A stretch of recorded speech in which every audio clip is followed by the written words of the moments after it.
So you failed the NCLEX? Now what? Well, I got you. I failed the NCLEX twice and I passed on my third attempt. I have a detailed video where I talked about what I did, how I studied, all the things that I used to pass on my third attempt. So please make sure you check that out if you're interested. But this is specifically for those that you have failed and you really don't know what to do and where to start. I got you. Get your pen and papers out because we're gonna get into it. First thing you're going to do is you are going to process your emotions. All right. You cannot go into studying again without having a clear mindset. In order to perform your best, you have to be your best. And if mentally you were not there, mentally you're still thinking about the last time you took the test and you failed and you're anxious and you're fearful and this, all of those emotions are going to come back when you study again. So you need to process it. I'm not even gonna lie to you. I was pissed, I was sad, I was confused, I was hurt. Like, I had so many emotions when I failed the first time and definitely the second time. So I had to run to God and say, God, you know what? I surrender. I'm so sorry. I'm mad at you. I'm mad at this. I'm mad at the world. Like, I'm mad. I'm pissed. I'm hurt. I'm confused. And once I surrendered all those emotions, all right, I was good to go. I said, all right, baby, it is what it is. And guess what? I cried every single day the day of my NCLEX, days after the NCLEX, because I had to just process my emotions. Like, and that's what you're going to need to do. Give yourself a week, 2 weeks, process it. Cry, need to cry, get angry, scream, go to a rage room, whatever. You know, surround yourself around positive people that are going to uplift you and motivate you during this time. But after the time period that you give yourself to feel how you feel, next thing you're going to do is create a study plan. I've noticed that a lot of people have reached out to me about what were your study days looking like, how many days a week did you study, how long did you study for, what study plan did you use, you know, all these things, because it is important that you have a consistent routine when you study for this NCLEX the next time around. You cannot just go willy-nilly, I'm going to do practice questions one day, give myself a couple days off, go back to practice. No. All right, think about it this way. How did you pass nursing school? All right, you dedicated time each day or each week to study. You read books, you did practice questions, you watched videos, like all those things. That's all part of your planning. So once you grieve your emotions, you're gonna start planning. In order to start planning, you need to look at your CPR sheet. All right, there's 11 content areas for the NCLEX. You can score below, near, or above. The goal in NCLEX is to score above in all of them. All right, I'm talking every single one, all 11. I know, it sounds terrifying, and trust me, knowing that in the back of my mind, it like really motivated me to go harder, because a lot of people have this misconception of like, oh, I can score near and I'll be okay. But to be honest, once you pass the NCLEX, you don't get a CPR sheet, so you don't know, but you just have to score above, and you have to score above your peers. Meaning the NCLEX, yes, it's adaptive, but if you're getting questions wrong that most of the peers that are taking that same test are getting right, it is going to deem you an unsafe nurse. So it is important that you strive to score above. You strive when you study to make sure you understand more than what the average person knows. CPR sheet, look at where you scored below, near, and above, and where you scored below is the first area you're going to focus on studying, because clearly there is a content issue, you were not understanding it. As far as near, that'll be the next area, and then obviously above would be like the last area you could just brush up on. If you have scored mostly below in your CPR report, give yourself at least 4 weeks to study. Why? Because that's a lot of things that you're not understanding. There's a lot of content that is not clicking for you, and you need to give yourself minimum 4 weeks to study. That is my personal opinion. This is coming from someone who I had mostly nears and above, and I only had one below both times. I still gave myself, this last go around, I gave myself 40 days. I said, Eileen, you're gonna make sure you understand this content. I'm not gonna rush. You're not gonna do it. So once you figure out your CPR sheet, you're gonna make a study plan. I suggest that you can go on ChatGPT and say, generate a study plan using my CPR sheet, upload it for the next 45 days. That makes sure that I hit each content area, that I score above this next go around, and I dedicate minimum 4 hours a day. Like, make it very specific to you, your lifestyle, you know what you got going on. You can plug that into ChatGPT, see what it comes up with. Of course, you can tweak it, whatever works for you, whatever works for your life, whatever works for your lifestyle, do that, all right? But this last time around, I really sat with myself and I thought, what worked for me when I was in nursing school? Okay, how did I pass my exams? How did I succeed in nursing school? And it was just simple. I studied a little bit each day on every single topic for the semester. And I realized that making things so simple for me is the way I'm going to pass. I don't want to overdo it like I did the last time, all right? I was doing 100 questions every single day up until the NCLEX. And I failed my second time, okay? So I was like, I'm not doing that. We're going to do simple chunks of content to make sure it makes sense. And yes, for those of you that maybe have tried every single QBank out there, and now you're thinking, okay, well, what QBank do I use? Because I use this, and I use this, and I failed. I'm gonna be honest with you. If you don't have a good study plan that you came up with, that might have been why you failed. Like, you're just doing practice question after practice question and not to fully understand content, or like understand how to answer questions. And that was me, you know, I just kept doing practice question after practice question, doing all the things that I heard on TikTok, and it just did not work. Now you gotta find which you think works for you. I'm an avid believer, do not use any of the platforms that you did before and you failed with, right? But for those of you that have used the platforms multiple times and now you don't know what to use, I honestly would suggest maybe using the platform that you noticed the most improvement in your CPR sheet. For example, I've had people that message me and they show me like, oh, you know, I used Bootcamp twice and I failed and my CPR sheet shows this, but this last time I used Archer and I see that like I went from below to near. And I'm like, okay, that's good. So obviously there's something in Archer that has helped you at least move up as far as competency. So although you still failed with it, maybe use that again. And I used Archer this last time and I passed, and I swear by it. Look, I swear by it. I was very strategic with it. And that is what you're gonna do. Whatever platform you decide to purchase, Archer, Bootcamp, which I don't recommend Bootcamp. I failed twice with it. That's just me personally. UWorld, Kaplan, whatever you decide to use, just be strategic. And what does that mean? Okay, that means you made your study plan. You know what areas you need to target first. And now what you're going to do is dedicate 1 to 3 days on a subtopic. For me, I broke it down in my, my last video, which I highly recommend that you check out, about how I passed on the 3rd time in my studying and tips and tricks and all the things. What I did was I dedicated 1 to 3 days to a topic. For example, I focused on electrolyte imbalances for 3 days. If I felt like I needed more time on it, then I would give myself more time. But in those 3 days, I watched a video on electrolytes, all right? Hyperkalemia, hypokalemia, hypermagnesium, hypomagnesium, like all of that. Took notes. Gave myself a break for that day. And then I generated practice questions solely on that topic. Baby, the information is going to stick. It is going to stick. Why? Because repetition is key. You're not only understanding concept, but now you're applying the content. All right. All these study plans that talk about generate 85 random questions, 100 random, like there's no way you're going to understand content if all you're doing is random questions every single day. And you're watching a random video that doesn't even correlate with the questions. And once again, I said it in the last video, I'm saying this one too. That is one thing that I wish Archer would change on their study plans. And honestly, all of these platforms, UWorld, and whatever the platforms out there, when they tell you to just do random questions, it's like, I need to focus on one topic and do practice questions on that topic. If I watch a video on labor delivery and then I'm doing practice questions on GI, like, does that really make sense? You know, I'm getting a whole bunch of random questions about cardiac, GI, neuro, spinal, like, it doesn't make sense. All the information you just learned was about L&D, maternal health. I need to do practice questions on that. And I really hope if you take anything out of this video, as far as where you need to start, is that. Think about what you did in nursing school, and that is what I did.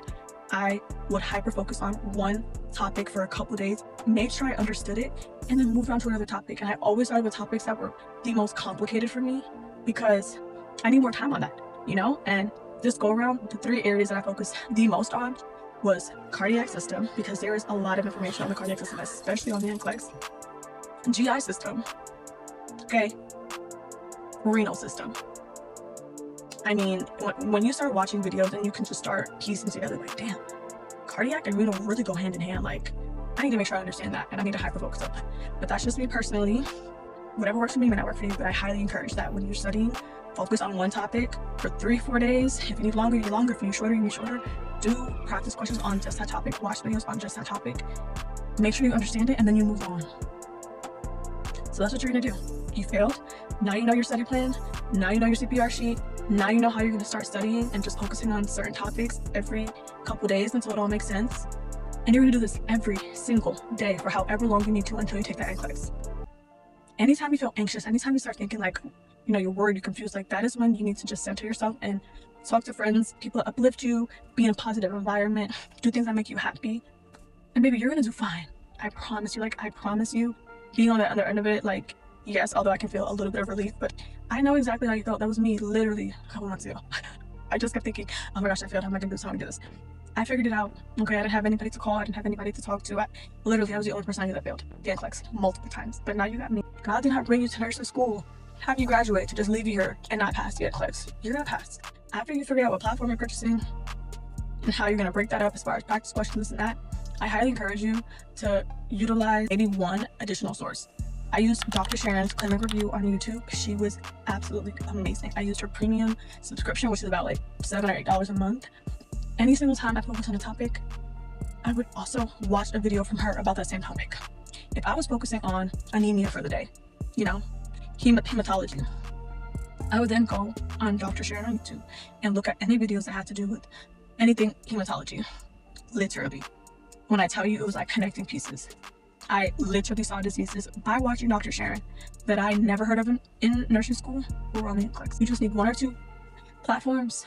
All right, I'm talking about one to do practice questions and then one to watch any sort of supplemental videos. Whatever platform you purchase, as a repeat test taker, I highly encourage it to be one that gives you money back guarantee, because if you don't pass, at least you get your money back, but you are going to pass. No way to think of that. And I highly encourage Archer. I have a discount code. I did the Sure Pass plan, included videos, live lectures that go over practice questions, case studies, test strategies, and so much more. But I want to dedicate a couple minutes to just talking about test taking strategies, because I think that is something that a lot of people do not talk about as far as once you fail. Okay, so let's say you understood some of the content. Let's say, you made it to like 150 questions on NCLEX, which I did twice. That shows that you understand you understand something, but there's still a level of disconnect. And for me, that was how I was answering questions, and that was how I was reading the questions. So for me, I learned with Dr. Sharon's help, of course. Gotta give some credit to her. Shout out to her. Definitely subscribe to her on YouTube. It's like you're always down to 2 questions, right? How do I pick one? Well, what I would do is I would talk myself through it. Obviously not out loud because you're at the NCLEX, but like either writing it on the whiteboard or in your mind. The question could be whatever the question is, and you have 2 answer choices, and you say to yourself, okay, am I going to do this and never do the other answer choice? And then flip it. Am I going to do this answer choice and never do the other? When you think of it that way, you're like, what sounds safer for this question? All right, it's a no-brainer. B. Like, I swear to you, that's how I was doing practice questions. That's how I went into the NCLEX, and that's how I passed. You're not going to know everything. You are not. Genuinely, okay, we don't know everything.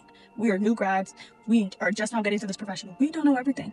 But what we're going to use is our common sense. What we're going to use is context clues. What we're going to use is test taking strategies. So if I'm down to these 2, and if I could only do one thing for this patient based off of this question, what is it?